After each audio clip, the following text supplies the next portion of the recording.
Welcome to my status report video for May 14th dev update by Greg Hill. Better late than never, eh?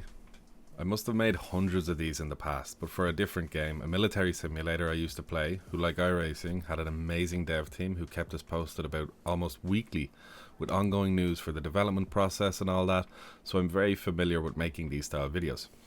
And I have a way I like to do things around here.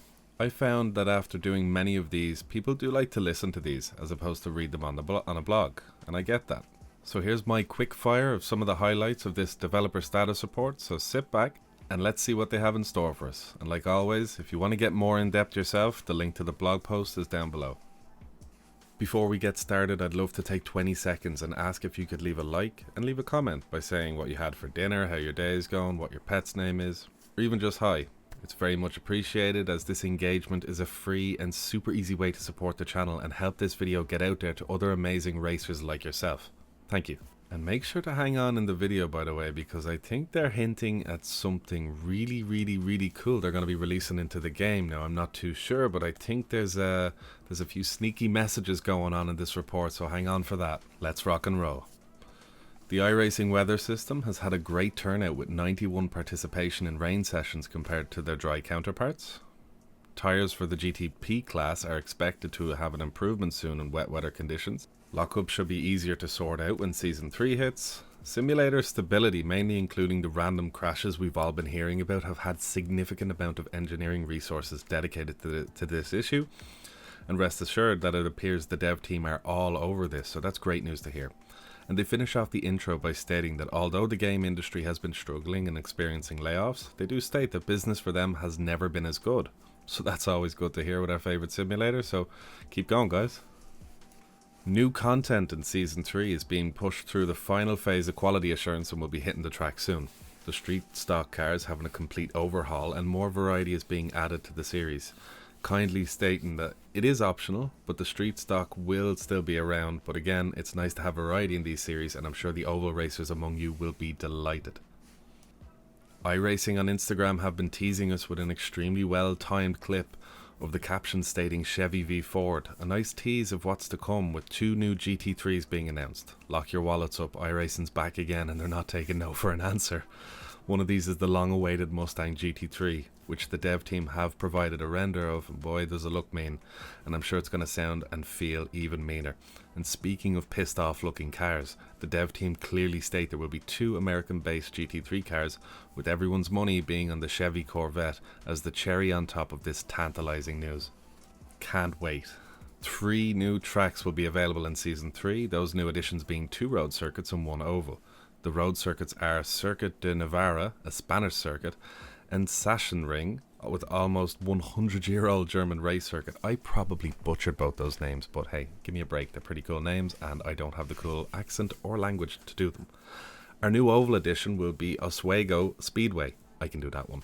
And from the renders of all these tracks, it looks like the usual A-grade, top shelf, back of the fridge quality that iRacing has not stopped putting out. So, bravo guys, can't wait to see them.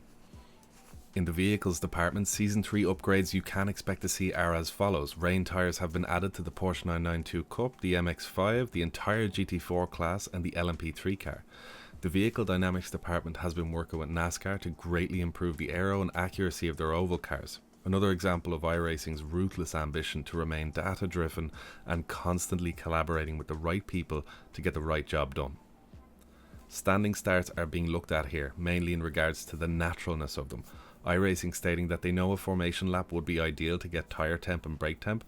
They want to also minimise the time not racing, so they're looking at a, quote, a project that will provide your car with a set of preconditioned tyres and brakes to launch off the grid.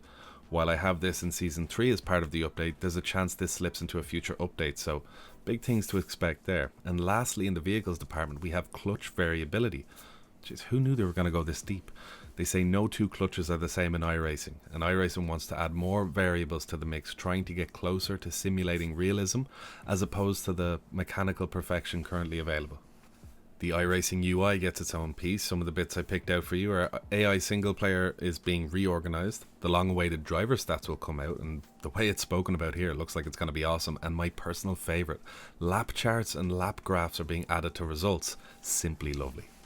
They do touch on graphics, design and web initiatives, but I feel it's rather niche towards the end user style presentation of this video, so do check out their blog post if you're interested in such a deep dive into the tech side of things. Career mode is mentioned, but that's all. It's more of a check back soon as they're working hard on this, spawning off the active reset feature. They've currently worked out a save game solution for this career mode, so exciting stuff all around. On the dev side, force feedback is mentioned as they are currently examining how they can improve it, and particularly talking about the tick rate, ultimately trying to provide an experience that much more accurately produces the torque that the driver should feel, and that is also smoother, quicker, stiffer and more stable force feedback. That is really cool news. There are other things here on the dev side, you can check them out, but personally this is the only one I figured worth mentioning. And in the upcoming content section, 2 honourable mentions I'd like to cherry pick for you is that our beloved spa track is getting a sweet update, so god I can't wait for that. If you've noticed any pictures from the real life spa or the endurance race that was on there recently, it is looking incredible, so it looks great. So iRacing is going to be updating it to kind of reflect its modern state. And Greg Hill also says at the end of this, and I quote, "Regarding the shocking vehicle that I teased last time, many thought that my use of the word shocking was an intentional pun and hint. I'm not that creative, and it was a coincidence. Actually, now that I think about it, we have multiple vehicle related projects that will propel iRacing into areas not yet explored." Wait, was that a pun? My take, if you want to ask me to put my money on putting it on green, Formula E. You know, what else could it be? I'm there thinking shocked. It's not going to be lightning, you can't drive lightning, so Formula E would be pretty cool. I'm an electrician as well, so that's the way my brain thinks, so some pretty cool stuff, alright. But anyway, that's it for today, and like always, the link is down below for the more forensically analytical amongst us. So make sure to check out the video on your screen now for 3 awesome tips for iRacing that could help to make you quicker. Thanks very much for watching, guys. Happy hunting.